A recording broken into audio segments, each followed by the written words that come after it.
Agatha Holloway had always found peace in small rituals. That morning, she was arranging lilies, Harold's favorite. The crystal vase shimmered in the soft kitchen light, and for a brief moment, life felt still. Then came the sound she dreaded most.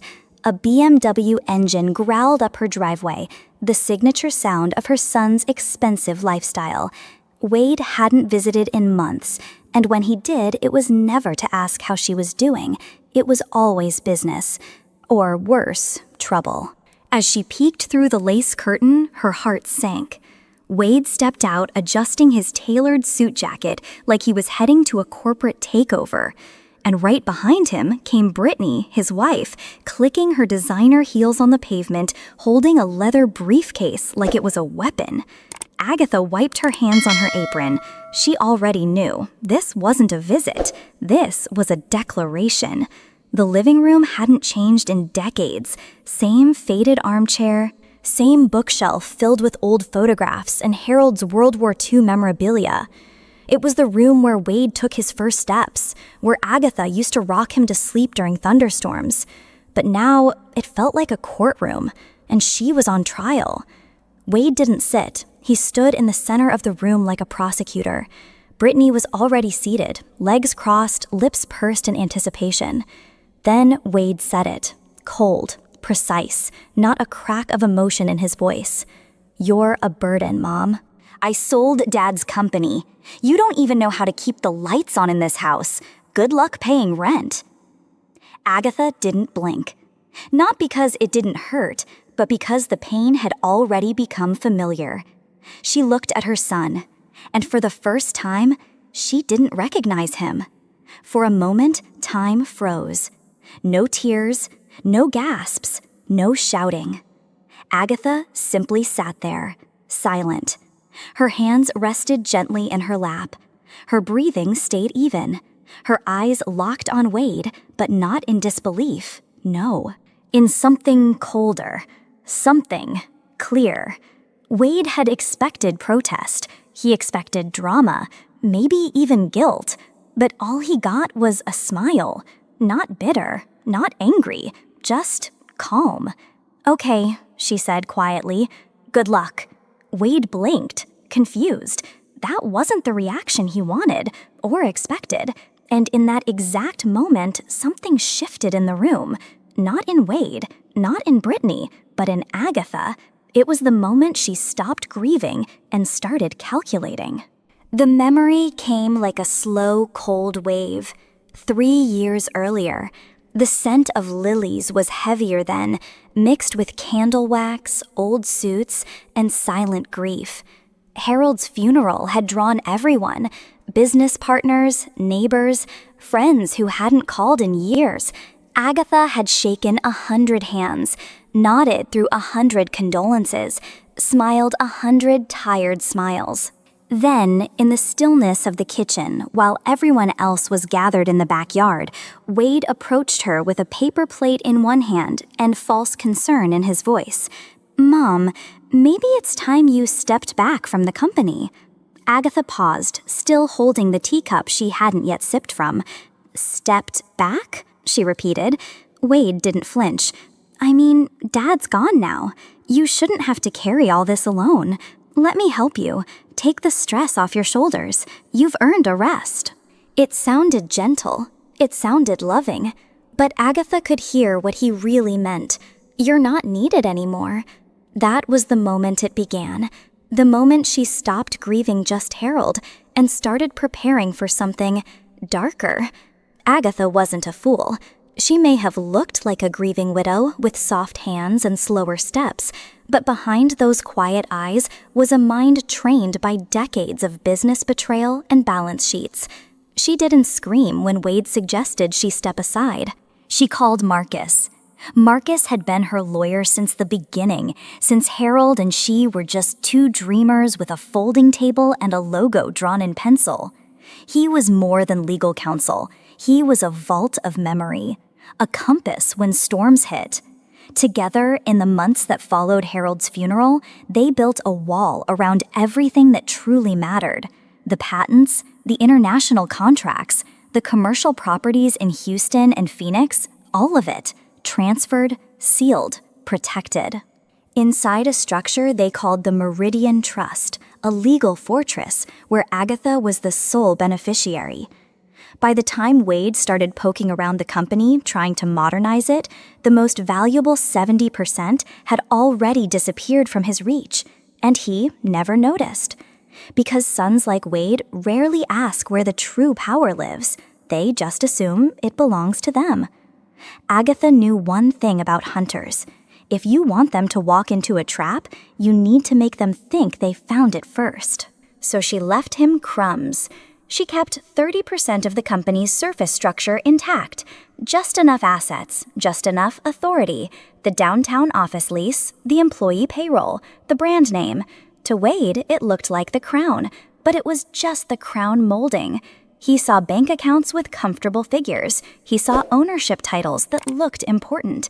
He thought he was in control, and that's exactly what Agatha needed him to believe, because men like Wade rarely dig below the surface.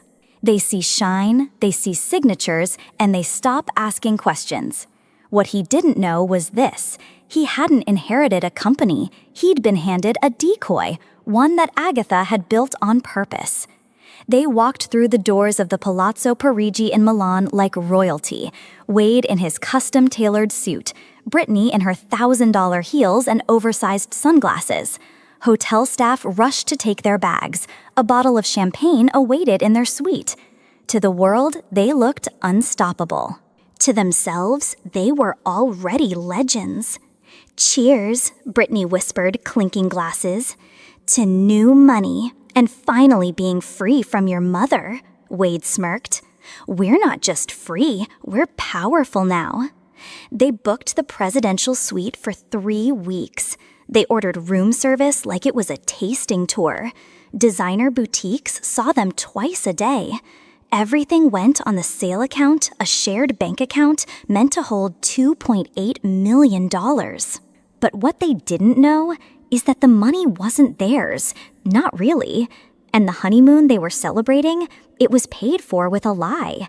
It started with a beep, not the kind that alerts you to success, the kind that means declined. Brittany frowned. Try the card again. The clerk at the luxury boutique hesitated, swiped twice, same result. Wade chuckled awkwardly. Must be a glitch. But then came the hotel notification. Payment method failed. Then the bank app wouldn't open. Then came the frozen balance. Then panic. At 3:04 a.m. Milan time, Wade called home. Agatha was already awake. She'd been sipping chamomile tea waiting because she knew this moment would come. Her phone lit up. Wade calling. She let it ring once, twice, then answered calm as glass. "Hello, Wade." "Mom," he whispered, his voice thin with fear. "There's something wrong with the account. It's empty, completely empty." "Oh," she said softly, "that must be quite a shock." Wade's voice cracked. "What happened to the money?" Agatha took another sip of tea, letting the silence stretch. "The money," she repeated. "It's where it's always been, dear, with me." The line went quiet. Agatha could hear Wade breathing fast and shallow on the other end. She didn't rush. She let the silence fill the cracks in his confidence. Then, her voice came soft as velvet, sharp as a blade.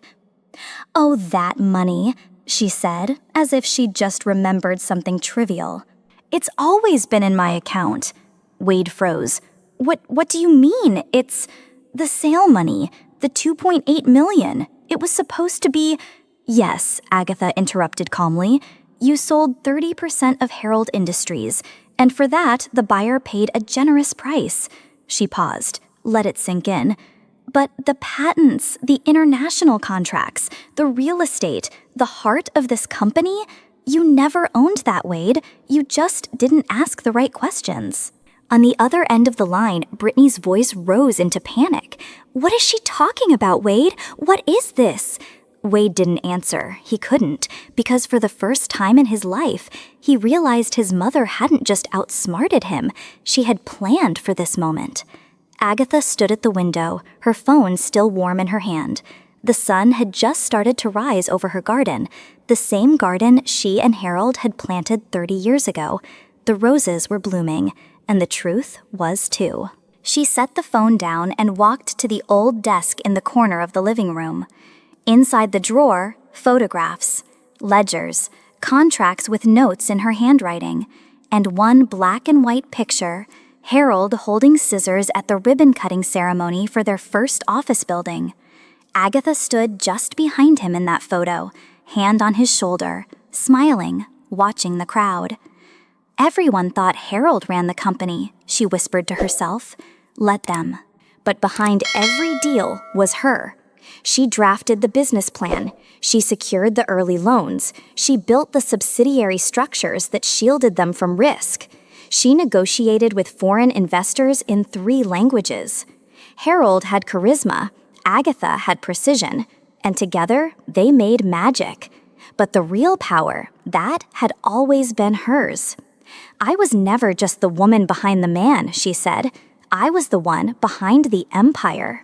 In his entire life, Wade had made over 1,000 calls about the company. He'd chaired meetings, sent emails, drafted memos, reviewed budgets. But not once did he ever ask his mother the right question. Mom, what do you think? No. To Wade, she was just there. The woman who handled payroll, the one who brought coffee into boardrooms, the one who smiled politely and took notes, never speaking unless asked. He called her our legacy, but treated her like an accessory. Something nostalgic, harmless.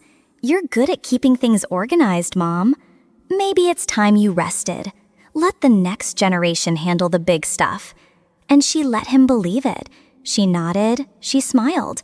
She faded into the background by design. Because sometimes the greatest advantage is being underestimated.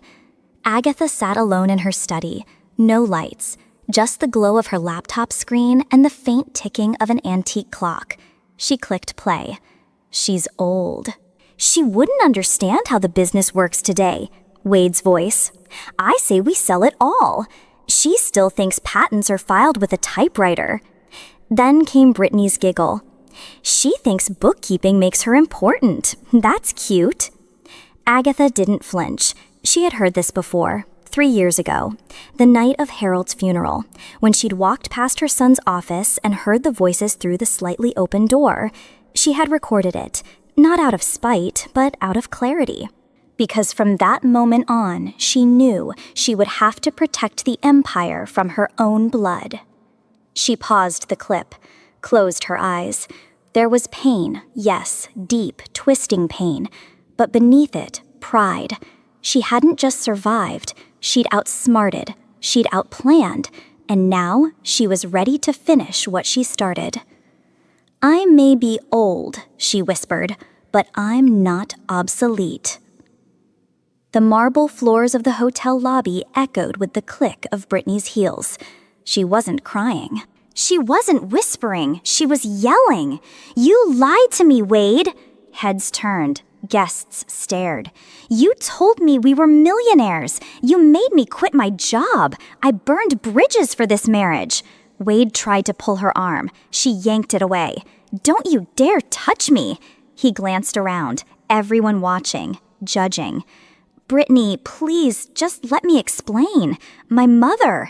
Your mother, she snapped. You let your retired mother outsmart you, at her age, in a bathrobe.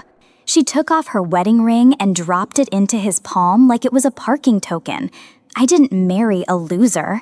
And with that, she turned, red dress flashing, and walked straight out of the Galleria Grand Hotel, leaving Wade with nothing but silence, shame, and a room key he couldn't afford. It was nearly midnight when Agatha heard the knock. 3 soft taps. She didn't rush. She finished her tea, then walked slowly to the door, opened it. There he was, Wade Holloway, the once proud heir, now soaking wet in a wrinkled dress shirt holding a single duffel bag. No car, no suitcase, no wife. Just shame.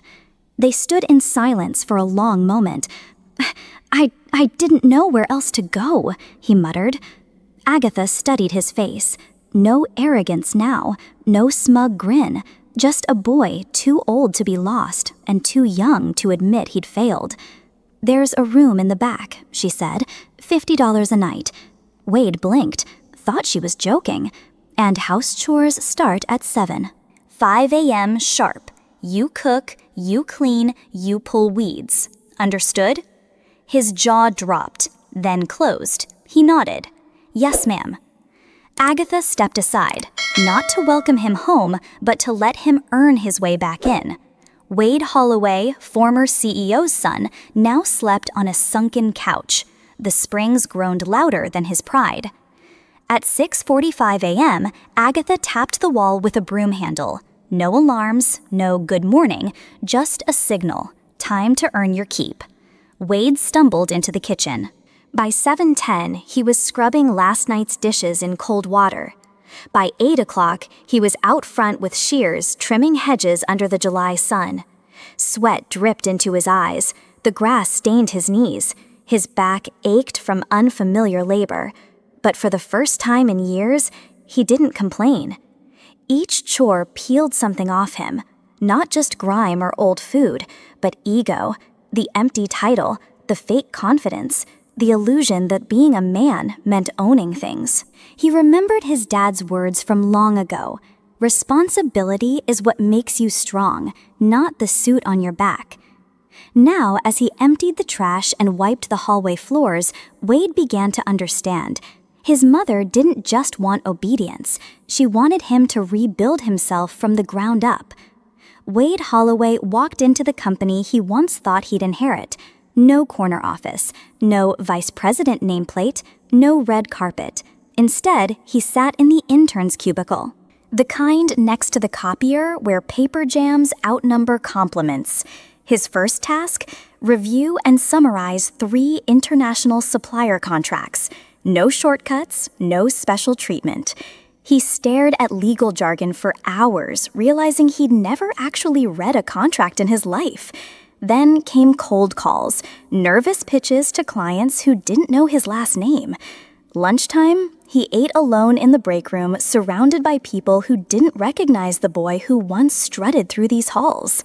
But Agatha watched from her office. She didn't smile, didn't interfere. She waited.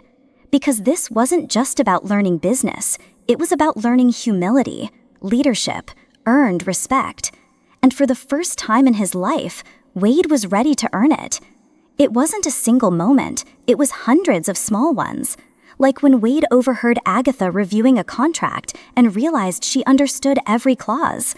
Or when she calmly corrected a logistics manager using data from memory. Or when a former executive stopped by just to say, "Your mom saved this company more than once. We all know it."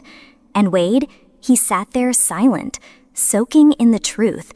His dad wasn't the genius. He was the face. But Agatha, she was the brain, the spine, the heart. And suddenly it all made sense. No wonder Dad succeeded, Wade whispered to himself. He knew how to listen to her. That night, Wade passed by Agatha's study. She was working late, pen in hand, surrounded by files. He paused at the door. "Need help with those?" he asked. Agatha didn't look up at first. Then, after a beat, she slid a folder toward the empty chair beside her. No words. Just space for him to finally sit beside her, not behind her. Monday morning, quarterly strategy meeting. Wade walked into the boardroom holding 2 stacks of reports, one in each hand. He didn't wear a suit, just a clean shirt and confidence he'd actually earned. The room filled with managers, analysts, and Agatha calm as ever at the head of the table. But today she didn't open the meeting. She looked directly at Wade and said, "Director of Operations, would you walk us through the projections?" A pause. The room turned. Wade froze, then stood tall. "Yes, ma'am." And for the next 20 minutes, he broke down logistics, margins, expansion strategies like someone who'd been in the trenches. Because he had. When he finished, Agatha didn't clap. She didn't need to. She simply leaned back, looked at him, and for the first time, she smiled, a proud smile. Not for the title, but for the man he had finally become. The call came at 9:13 p.m. Wade glanced at the screen. Brittany. The name alone used to twist his gut with guilt. Now, he just blinked. He picked up. "Wade," her voice cracked. "I was wrong. About everything. About you. Can we talk?" A long pause. He stared out the window of his modest apartment above the company garage. His hands still smelled like printer ink and takeout curry, but something had shifted inside him. "I'm not angry," Wade said softly, "but I'm not coming back." Silence. "Why?" she asked. Wade looked around the room. "Simple, earned, real. Because what I'm building now, it isn't measured in bank accounts." He hung up gently, then sat back down at his desk. 3 contracts awaited review. And for the first time in his life, he chose them. It was late. The office lights were dimmed except for one lamp in Agatha's study. Wade knocked softly. "Come in," she said, not looking up from her paperwork. He stepped inside holding 2 mugs of tea, one for her, one for him. He placed it on her desk, then sat across, no longer like a son begging approval, but like a man, finally equal. A few moments passed in silence. Then Wade asked, "Did you see all of this coming? The betrayal, Milan? The crash, me ending up here?" Agatha looked up, paused, then replied with calm clarity, "No, I didn't predict anything. I only prepared in case you chose wrong." Her voice didn't carry judgment, just truth, the kind only a mother, a real one, dares to tell. Wade nodded slowly. He didn't argue, didn't explain, didn't beg, because in that moment, he finally understood. She didn't punish him. She protected the best parts of him until he was ready to earn them. The deal was signed. The boardroom slowly emptied, leaving only 2 people behind, Agatha and Wade. She gathered her notes quietly. Wade helped fold up the last projection board. There was no applause, no grand speeches, just the calm weight of something real, earned, and unshakable. They walked side by side through the glass hallway of the headquarters, the same hallway she used to pace with her late husband decades ago. Sunlight streamed through the windows. Wade's reflection walked alongside hers. At the elevator, Wade reached out and pressed the button, then turned to his mother. "You still nervous about Europe?" Agatha smiled faintly. "Not anymore. Not with you there." The elevator chimed. Doors slid open. They didn't step in. Instead, Agatha looked at her son, no longer just a name on paper, no longer just a boy lost in greed, but a man, weathered, softened, forged. She thought to herself, this is the real victory, not when he proves he's right, but when he finally understands what's truly worth fighting for. And with that, they stepped in together. Life doesn't hand us respect or success just because of who we are or who our family is.